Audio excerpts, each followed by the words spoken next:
définissez en disant, je ne sais pas si c'est vous qui l'avez écrit, Eliette Bécassis est un écrivain et philosophe français né à Strasbourg. Un écrivain, c'est un choix de forme, vous n'aimez pas le mot écrivaine, c'est Oui, je le trouve un qui m'a surprise. oui, je place pas le combat féministe dans ces mots-là. Et oui, j'aime pas le mot écrivaine. C'est pas très joli, je trouve. Non, c'est pas très joli du tout.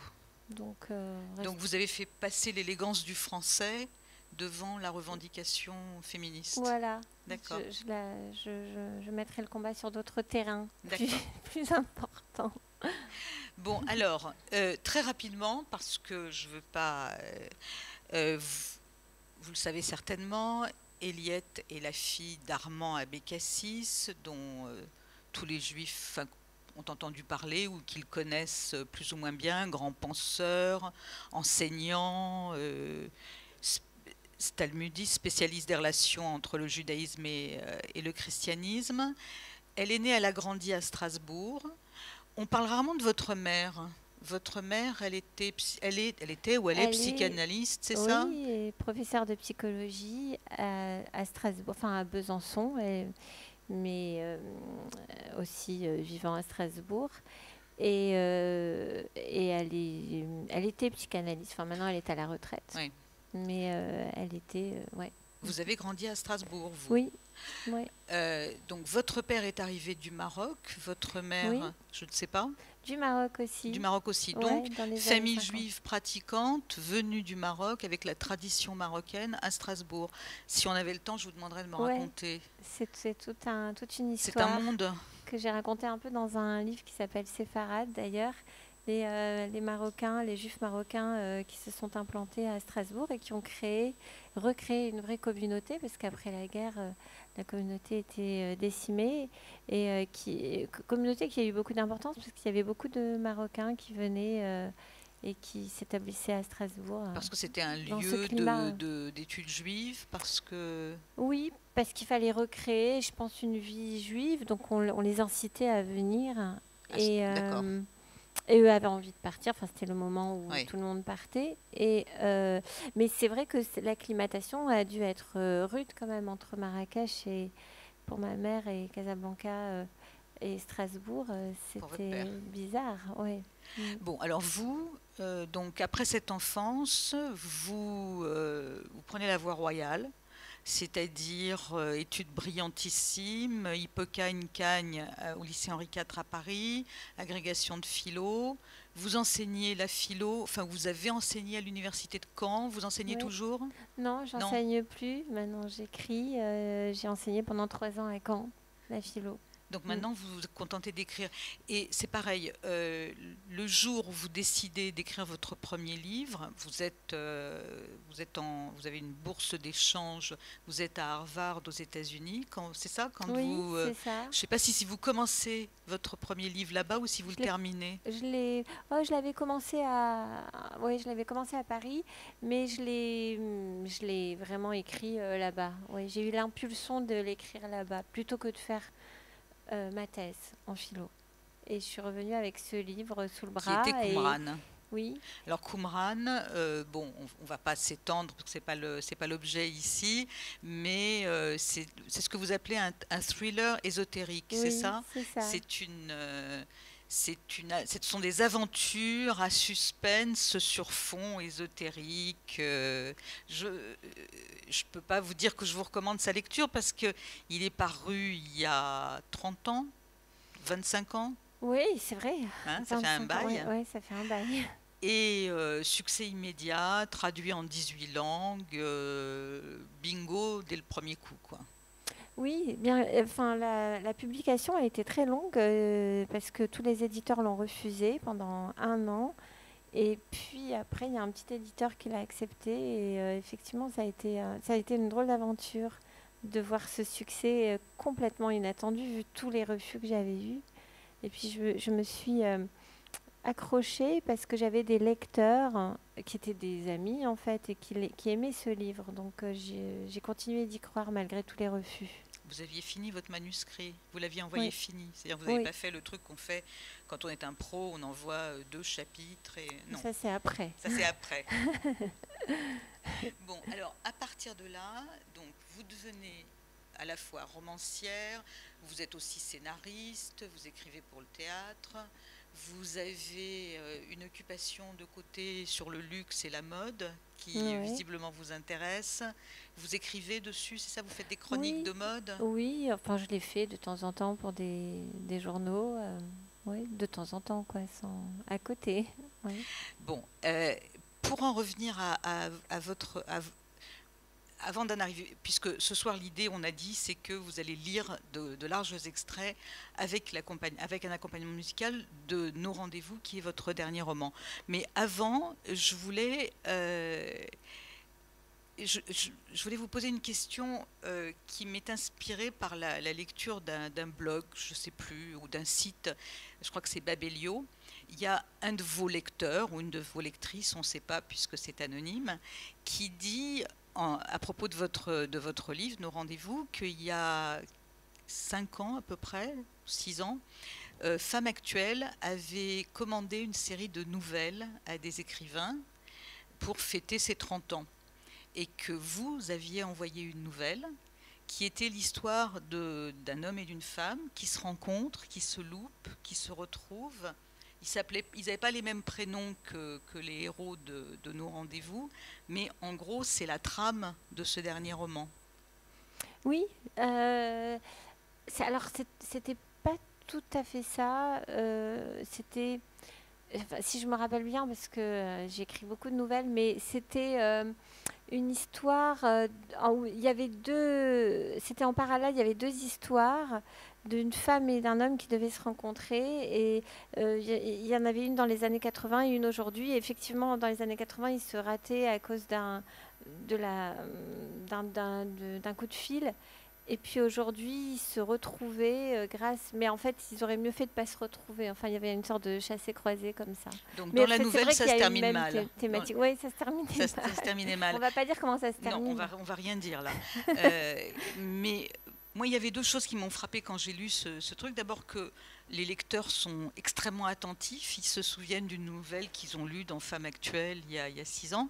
Et d'autre part, je me demandais, est-ce que c'est ça la gestation d'un livre? C'est-à-dire qu'il y a une idée un jour, parce qu'on vous a demandé une nouvelle et qu'on se dit, tiens, ça c'est une bonne idée, je vais l'explorer. Et puis ça travaille, ça mature, et puis 5 ans plus tard, on le ressort en se disant, tiens, je vais travailler sur un livre. C'est comme ça que ça se passe ou ça dépend, pour chaque livre c'est différent? Bon, ouais, pour chaque livre, c'est différent. Mais alors là, cette nouvelle, je l'avais oubliée. Vous l'aviez Vous oublié. me la, ouais, ouais. Mais C'est enfin, c'est plutôt la thématique qui m'obsède. Je pense que c'est, comme dit Camus, mettre de l'ordre dans ses obsessions. Donc ça doit être une obsession récurrente chez moi. Et puis ça sort sous une forme de nouvelle ou plus tard d'un livre. C'est quelque chose qui vient. Et puis et puis heureusement, on passe d'obsession en obsession. Je change d'obsession. Sinon, je réécrirais le même livre tout le temps. Alors, je ne veux pas vous dévoiler le thème du livre puisque vous allez entendre de larges extraits, mais c'est quand même l'histoire d'un homme et d'une femme qui se rencontrent, qui se perdent, qui se rencontrent, qui se reperdent. Alors, vous avez apparemment plusieurs types d'obsessions, si je reprends vos termes, puisque vous avez des bouquins qui sont des bouquins d'aventure, hein, Oui. donc souvent à thème ésotérique. Vous avez ce que vous allez appeler des livres intimistes, et puis vous avez des essais. Bon, ça c'est une chose à part, hein, de philosophes. Et moi je dirais que vous avez aussi beaucoup de livres à thème juif et Ouais. quelques livres qui sont à thème non juif. Mhm. Alors Juliette nous a remarqué tout à l'heure que c'est probablement un de vos seuls livres dans lequel personne n'est juif. Il n'y a aucun personnage juif dans le livre. Ouais. Ça change quelque chose pour vous? Oui, Oui, ça change quelque chose. C'est plus difficile à écrire pour moi. Parce que justement, dans ces obsessions, dans mes obsessions et dans mon inconscient, il y a toujours le judaïsme. Donc il faut que je m'arrache un petit peu de tout ça et que je recrée un univers. Il y a un petit, enfin, il faut que je m'éloigne un peu de moi pour écrire avec un univers qui soit éloigné du judaïsme. C'est plus simple pour moi d'écrire sur les juifs séfarades, sur les juifs marocains qui ont débarqué à Strasbourg, sur l'âme juive, sur tout ça, c'est beaucoup plus proche. Donc là, je m'éloigne un peu, mais c'est un exercice intéressant. Quelle est la différence entre écrire un essai et un livre de fiction? Qu'est-ce qui vous donne envie quand vous pensez à un thème? Qu'est-ce qui vous dit, tiens, ça, ce serait plus intéressant sous forme d'essai, et ça, par contre, j'ai envie d'explorer de la fiction? C'est pas du tout le même registre. C'est un registre, soit l'essai, c'est le registre intellectuel, philosophique, qui aussi m'intéresse beaucoup. La fiction, on est sur l'émotion, et puis là, on est tout le temps sur le fil de l'émotion, donc on va chercher une autre corde, qui est la corde sensible. J'aime bien les deux, j'aime bien passer de l'un à l'autre. Peut-être que dans la fiction, on met beaucoup plus de soi et on va plus profondément en soi pour créer. Et puis voilà, dans les essais, il s'agit vraiment de réfléchir d'une façon complexe sur des thématiques. C'est une autre case. Bon, alors j'ai une question pratique. Vous écrivez comment? Vous êtes, je ne sais pas pourquoi, mais je suis sûre que vous êtes un écrivain très discipliné. Oui, très. Oui, ça ne m'étonne pas. Donc, c'est-à-dire que vous donnez tous les matins 4 heures ou tant de mots, tant de signes? Ah non, quand même pas. Non. Je suis pas à compter les signes, mais je travaille tous les jours. Ouais. Frédéric Dard, il faisait le même nombre de signes tous les jours. Ouais. Quand il avait fait, je ne sais plus, 4000 ou quoi, il arrêtait. Oui, je connais des écrivains qui font ça et qui ont des heures comme ça qui sont... Et vous, non? Non, je travaille toute la journée, mais sans vraiment compter. Je compte pas les signes, mais je compte pas non plus les efforts et puis les relectures. Et vous avez, quand vous démarrez avec un personnage, vous démarrez avec une intrigue en tête, vous démarrez... Oui, j'ai toute les deux? Non, alors, je pars plus de l'histoire que du personnage, à vrai dire. J'aime beaucoup raconter des histoires et je pense que c'est important de raconter des histoires.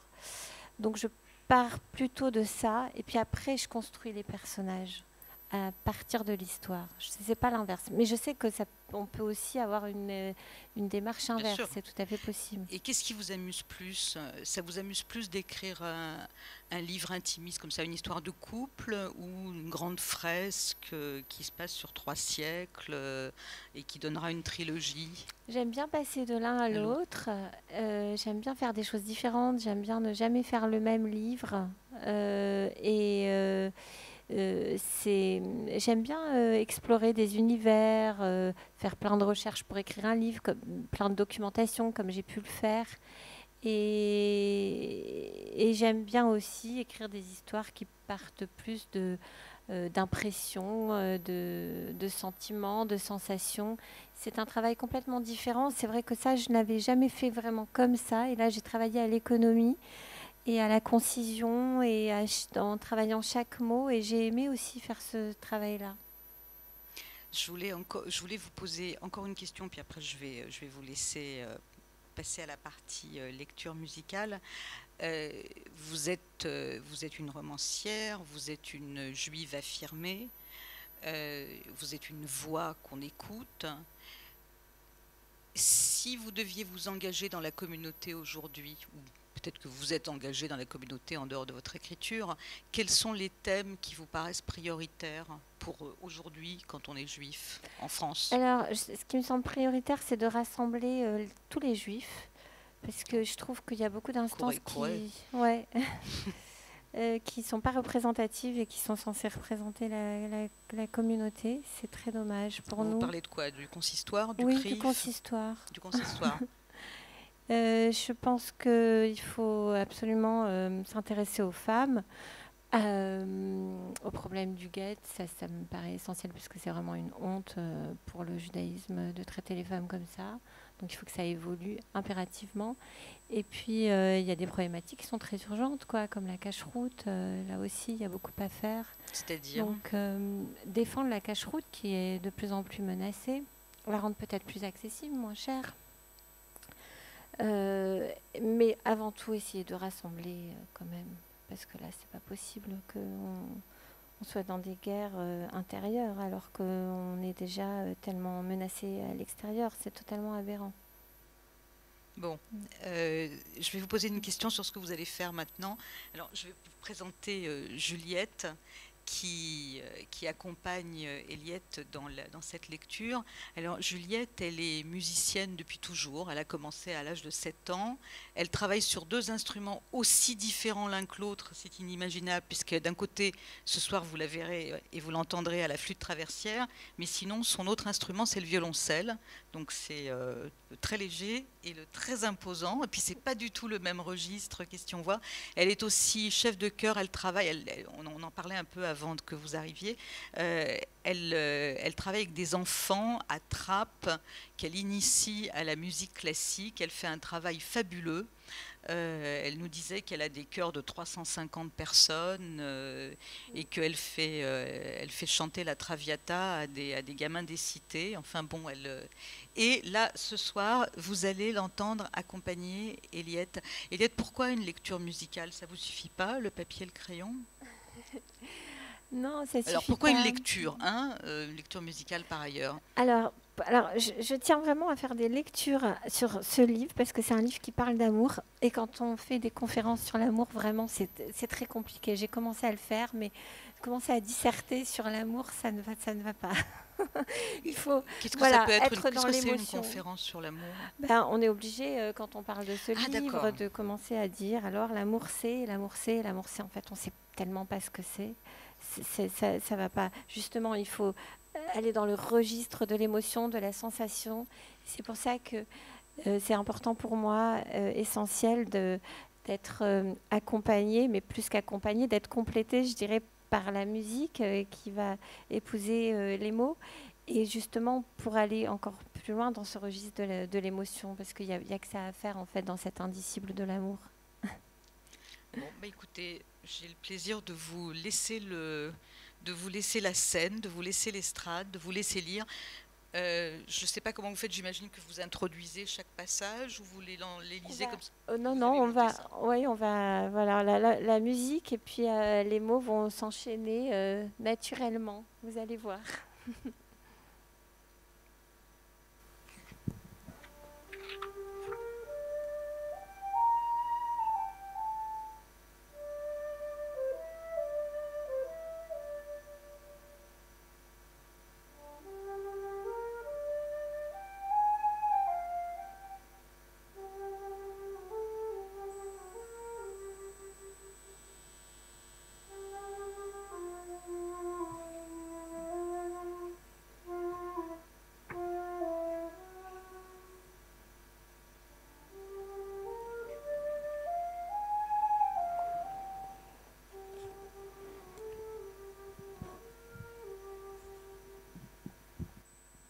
Ce fut un long couloir à Paris, à l'université de la Sorbonne, un échange de regards. Ils étaient là simplement, dans la même file d'attente, devant le secrétariat. Deux personnes qui discutent ensemble de tout, de rien, comme cela se produit des milliers de fois dans une vie. Vêtue de couleur sombre avec une frange, des lunettes et du col sous les yeux, elle sortait tout droit de l'adolescence et d'un escalier qui montait du rez-de-chaussée avec sa meilleure amie, Clara, en rouge et noir, à moitié dissimulée par un chapeau plus grand qu'elle, et trois autres compagnons, tous étudiants à la Sorbonne. Ils partageaient la même vision de la vie et un grand appartement avec d'autres locataires, dont un jeune homme qui parlait une langue indéfinissable, grec, croate ou suisse, allemand, et qui vivait avec eux depuis des mois, sans que personne sache vraiment d'où il venait, ni ce qu'il faisait là. En plein cœur du quartier latin, c'était une sorte de squat où il donnait des fêtes sagement alcoolisées et où traînaient le soir des cadavres de poulets et des restes de bouteilles, à moins que ce soit l'inverse. Ils s'étaient rencontrés, tous les 5, en militant à SOS Racisme. Ils avaient défilé pour Malek Ousekine, martyr des manifestations contre la loi de Baquet. Et ils se retrouvaient le soir à distribuer des tracts et à lutter. Ils ne savaient pas très bien pourquoi, sinon pour étancher leur soif d'engagement. Lui, arrivé de Saint-Germain, avec son gilet sur sa chemise blanche, ses lunettes rondes et ses cheveux bouclés, un rien dandy, un rien parisien, s'inscrivait en licence d'économie. Il était poli, timide et socialiste, ayant accueilli l'élection de Mitterrand avec une grande joie. Son ami Charles l'accompagnait. Il venait de Corse, avait l'air sombre, les sourcils froncés et un sourire complice. Ils s'étaient rencontrés sur les bancs de la fac et ils militaient ensemble contre l'extrême droite.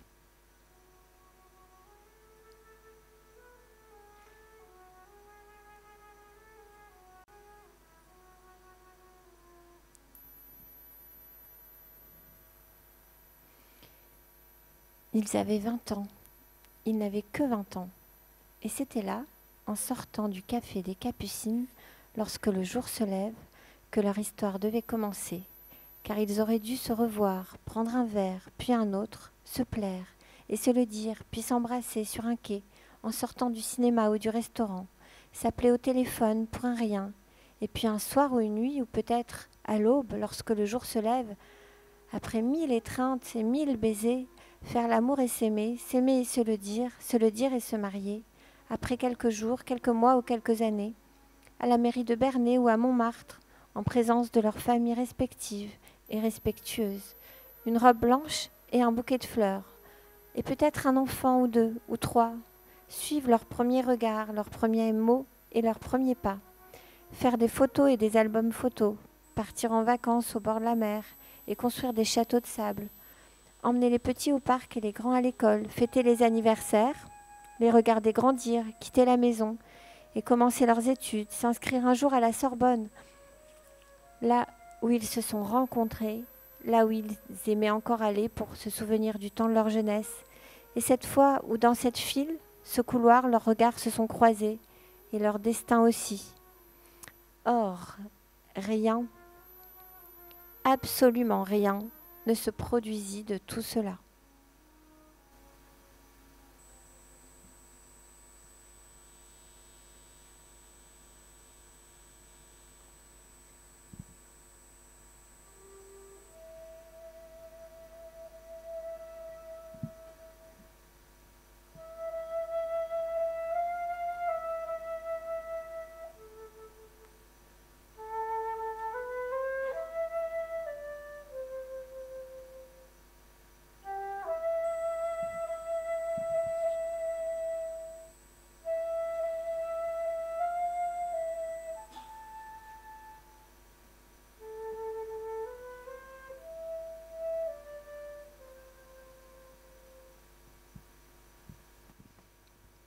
Vincent accéléra le pas pour ne pas être en retard. Il était toujours très ponctuel et même en général plutôt en avance lors des rendez-vous.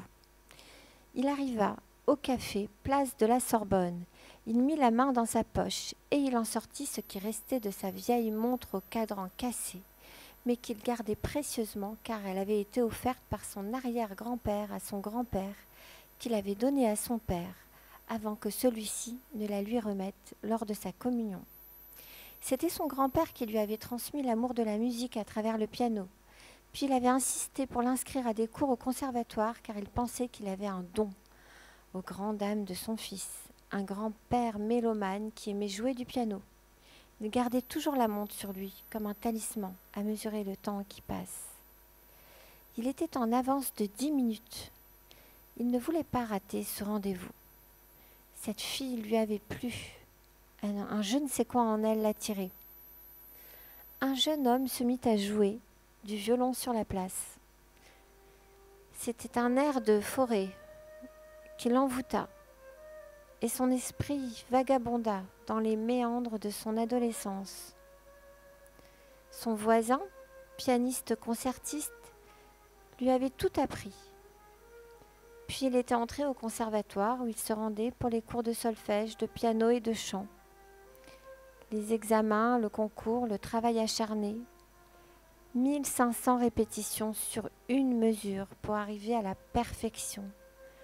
Car dans ce domaine, on n'admettait ni l'erreur ni l'à peu près. Le diplôme de fin d'études et le premier prix, les encouragements de tous, sauf de son père.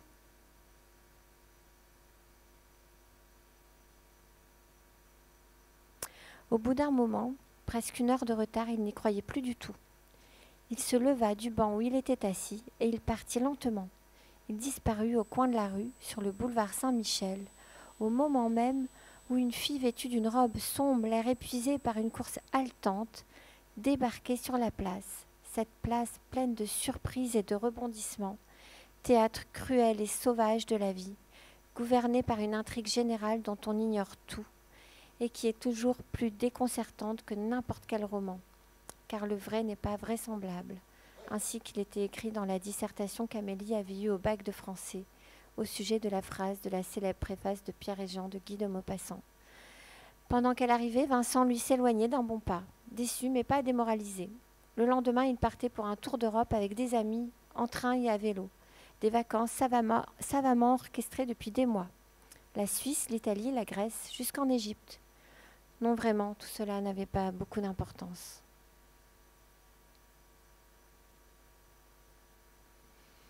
Ce vieux téléphone gris, avec un combiné et un clavier qui cliquetaient lorsque l'on composait les numéros. Les premiers étaient rapides, mais ceux de la fin très longs.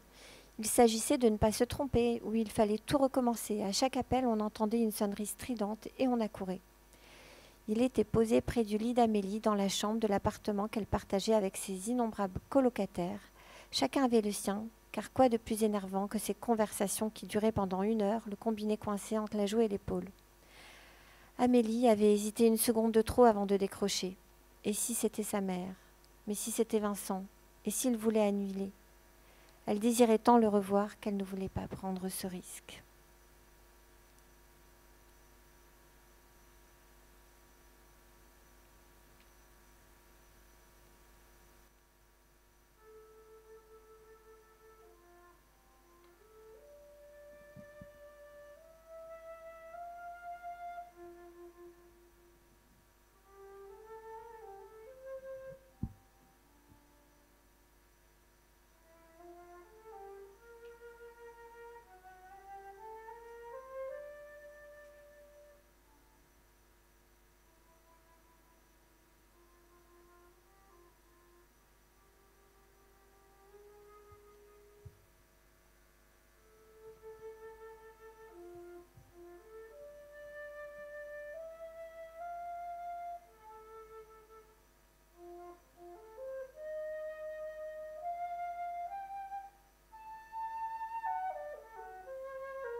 À 22h30, au 31 du mois de décembre de la fatidique année 1999, dans l'ambiance enfumée et bigarrée d'un appartement à Bastille, les gens discutaient sur une bande de son trip-hop. Le maître des lieux, un jeune écrivain à la mode, fumait du hashish comme la plupart des convives. Une envie d'en finir avec le millénaire, avec le vieux monde. Les verres en plastique, les bouteilles de whisky, les chips sur les nappes en papier rappelaient les soirées d'étudiants. On entendait Louise Attaque et Massive Attaque. Et certains se mirent à l'attaquer sérieusement, cette bouteille de whisky qui circulait. Des filles, pas trop maquillées, des garçons en chemise et jeans, des éditeurs, des musiciens et quelques acteurs. Une faune bigarrée faisait la fête d'un air un peu morne, sans joie, comme s'il le fallait, comme si c'était une obligation, presque un automatisme, sans savoir vraiment quoi faire, tant le moment était exceptionnel, puisqu'il n'arrivait qu'une fois tous les 1000 ans. Amélie était professeure de lettres dans un lycée parisien. Elle habitait dans un petit studio sur la montagne Sainte-Geneviève, en haut d'un immeuble sans ascenseur, et elle rentrait de plus en plus rarement chez ses parents. Elle s'était libérée du poids de son éducation, et revenir en province provoquait chez elle des crises d'angoisse. Chaque fois qu'elle arrivait sur le quai de la gare, à Bernay, elle avait l'impression de faire un bond en arrière vers l'ancien monde. Elle n'y restait que quelques jours pour voir ses parents, seule, depuis que ses sœurs étaient parties, l'une à New York et l'autre en vrille.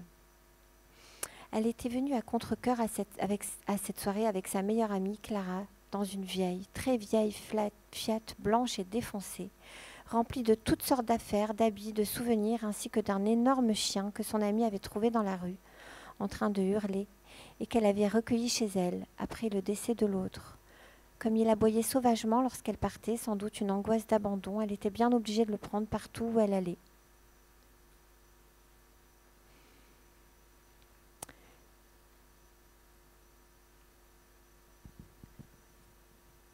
Avant de partir, à 3 heures du matin, un peu titubante, elle le chercha, eut peur qu'il ne fût parti sans lui dire au revoir, sans donner son numéro, sans lui accorder ne serait-ce qu'un dernier regard. Mais non, il était assis quelque part sur un canapé à côté d'une femme, dans un nuage de fumée.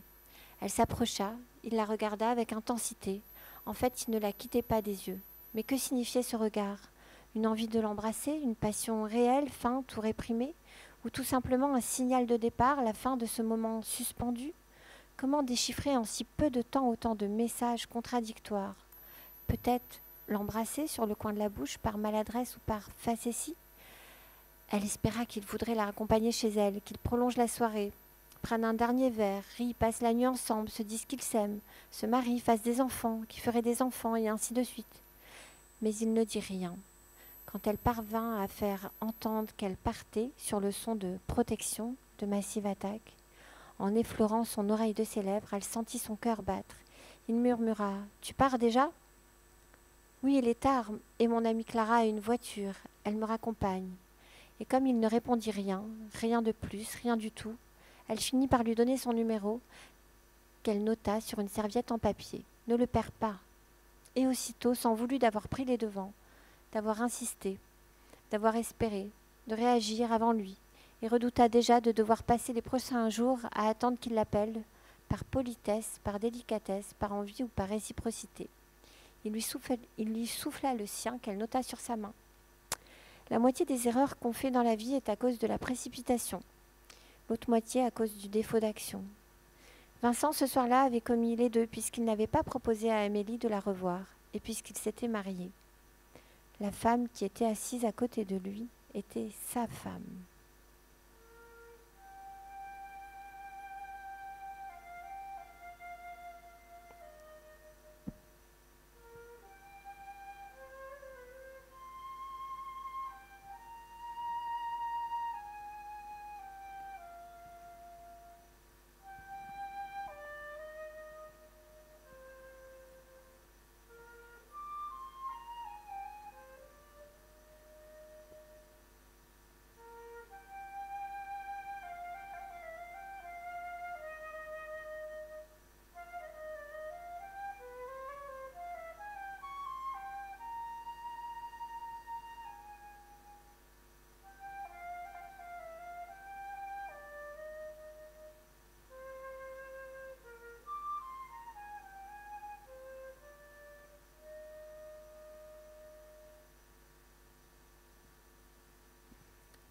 Le jour du 11 septembre, elle ressentit comme un vertige. Elle comprit l'ampleur du changement, le passage brutal d'une ère à une autre, et soudain elle pensa à lui. Il était à New York. Où se trouvait-il? Est-ce qu'il travaillait dans les Twin Towers? Elle repassait les images en boucle, les avions, les tours en feu, la fumée, le cataclysme. Elle était pétrifiée. Puis le temps passa et elle oublia. Elle oublia le 11 septembre, les Twin Towers, le ravage des vies, et même Vincent. Un soir, elle se rendit au concert avec un jeune homme. À un moment, le groupe reprit une chanson de Nirvana, Come As You Are. Sans savoir pourquoi, elle eut l'impression que c'était pour elle qu'il la chantait. Les larmes lui montèrent aux yeux, alors il la prit dans ses bras. On l'appelait Max, il avait un restaurant, des yeux souriants, une barbe de 3 jours et un blouson en cuir. Après, ils marchèrent ensemble dans Paris, le quartier latin, les quais, jusque vers les ponts illuminés de Notre-Dame.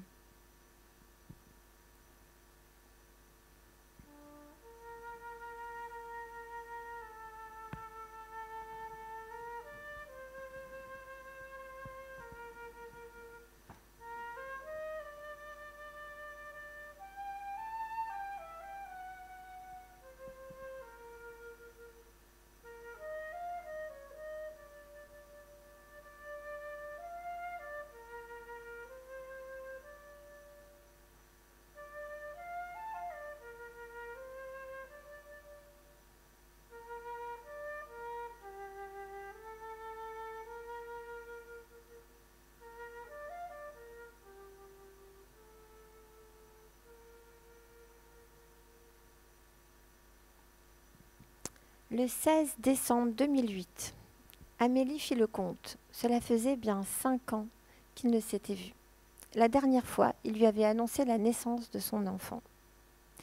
Sur le miroir de la salle de bain, elle vit qu'elle avait grossi après les naissances, avec quelques rides et quelques cheveux blancs, et elle prit la mesure du temps qui passe.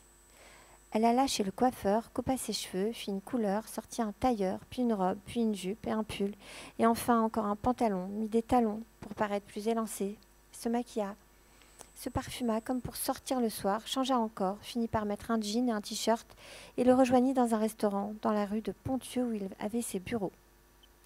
Vincent était là, ponctuel, éternel, égal à lui-même, en costume sombre, sur une chemise blanche, sans cravate. Rien n'avait changé, si ce n'était ses cheveux qui grisonnaient sur les tempes. Il y avait toujours ce sourire dans son regard, ses yeux qui plongeaient droit dans les siens. Gai, sympathique à l'extrême, drôle, il lui demanda ce qu'elle devenait. Cela faisait longtemps qu'il ne l'avait vue. Alors elle lui parla de ses enfants. Elle avait passé les 3 dernières années soit à être enceinte, soit à l'été, à se perdre dans les jeux, les bains, les repas, les parcs, les magasins, tout en s'occupant de sa librairie. Elle lui dit que, bien qu'étant mariée, elle menait une vie de femme célibataire, s'occupait de tout, se sentait épuisée, tellement fatiguée qu'elle avait le vertige pendant la journée. Elle se demandait comment les mères faisaient pour avoir l'air aussi pimpantes le matin en emmenant leurs enfants à l'école. Peut-être n'était-elle pas aussi seule qu'elle, peut-être était-elle aidée ou avait-elle un mari, un compagnon présent, aimant, normal, et pourtant, elle n'aurait pas souhaité que le sien soit là plus souvent.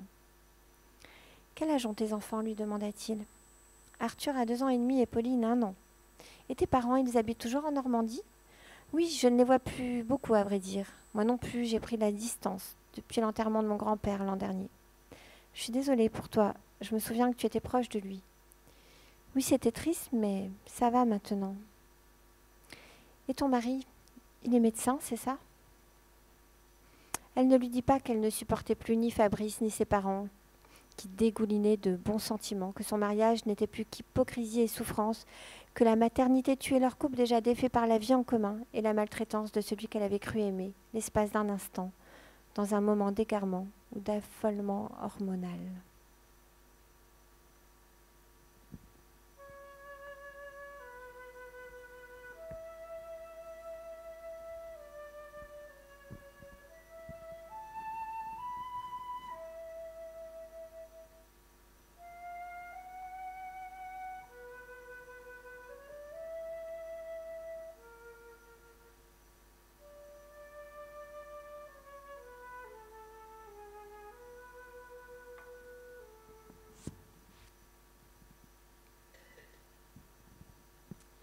Parisienne. Parisienne un jour, parisienne toujours, et toi? Je suis rentrée. Pour de bon, cette fois, oui. Trop tard pour boire un verre? Non, mais je me lève très tôt pour les enfants. Il leur reste quelques heures alors. Donc, soit je mets mon pyjama, soit je mets un réveil. Ou peut-être bien les deux. Mais pourquoi un pyjama? Parce que je sors du bain et je n'ai pas envie de m'habiller. Ah ok, alors bonne nuit Amélie. Mais qui a dit qu'on ne peut pas boire un verre en pyjama? C'est vrai? Qui a dit ça? Toi, je crois. Moi? Je mets mon pyjama et on se voit. Où ça? Sous la tour Eiffel. D'accord? Sérieux? Pourquoi ne serais-je pas? Dans 10 minutes, sous la tour Eiffel. Ce soir-là, la tour Eiffel fut étonnée de les voir, réunis sous ses jambes. Elle avait minci, elle scintillait, elle brillait de feu, de joie et d'allégresse. Elle n'avait jamais paru aussi bien, différente, indifférente, enjouée, gaie comme un pinson, comme dirait Prévert. Même si les pinsons ne sont pas gais, ils ne sont ni gais ni tristes, car il y a des moments pour tout. Il lui demanda comment elle allait, ce qu'elle faisait, comment se portait sa librairie. Elle était en difficulté depuis Amazon. Les gens s'étaient mis à commander les livres en ligne. Elle ne savait pas de quoi serait fait le lendemain. Depuis qu'elle était divorcée, elle était seule avec ses enfants. Seule? Cela le troubla et le dérouta. Alors il lui demanda comment elle allait vraiment, où elle en était. Il voulait savoir. Quoi? Si elle était libre en fait, si elle avait quelqu'un.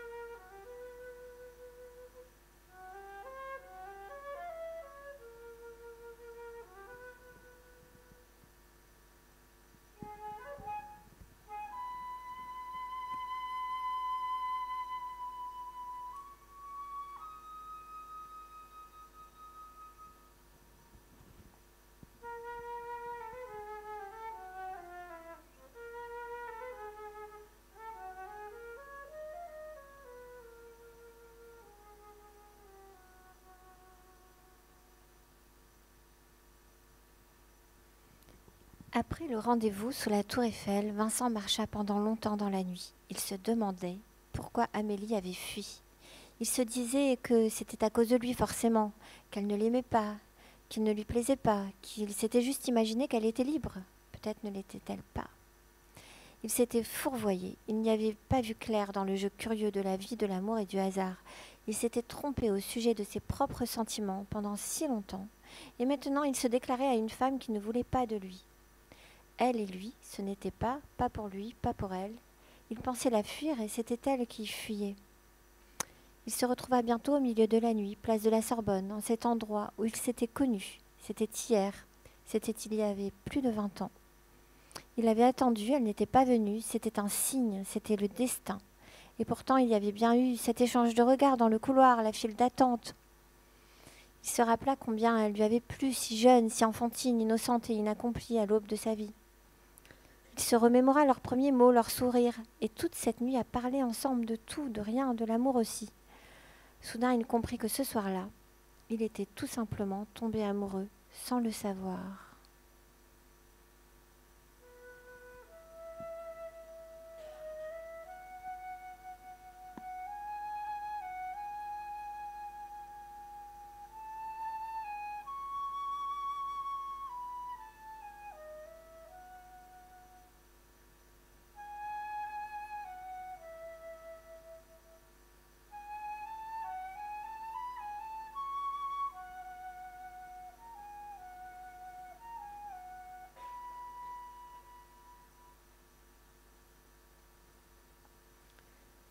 Le 20 mai 2018, lorsque Amélie arriva devant le café, place de la Sorbonne, Vincent était assis en terrasse.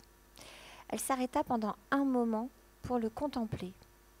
Ses cheveux étaient plus longs, de part et d'autre de son visage, avec sa barbe de 3 jours. Vêtu d'un jean et d'une chemise bleue, il avait une silhouette juvénile qui la ramena 30 ans en arrière, sur cette même place. Il sortit une vieille montre à gousset de sa poche et la consulta, puis chercha du regard avec inquiétude. Et c'est alors qu'il la vit. Lorsqu'elle s'assit en face de lui, il ne dit rien. Il observait son visage en silence. Ils se regardèrent pendant un long moment, avec leurs rides, leurs cheveux gris, leurs yeux fatigués comme après une nuit blanche, leur allure adolescente comme lorsqu'ils s'étaient rencontrés, de retour après un long, très long voyage.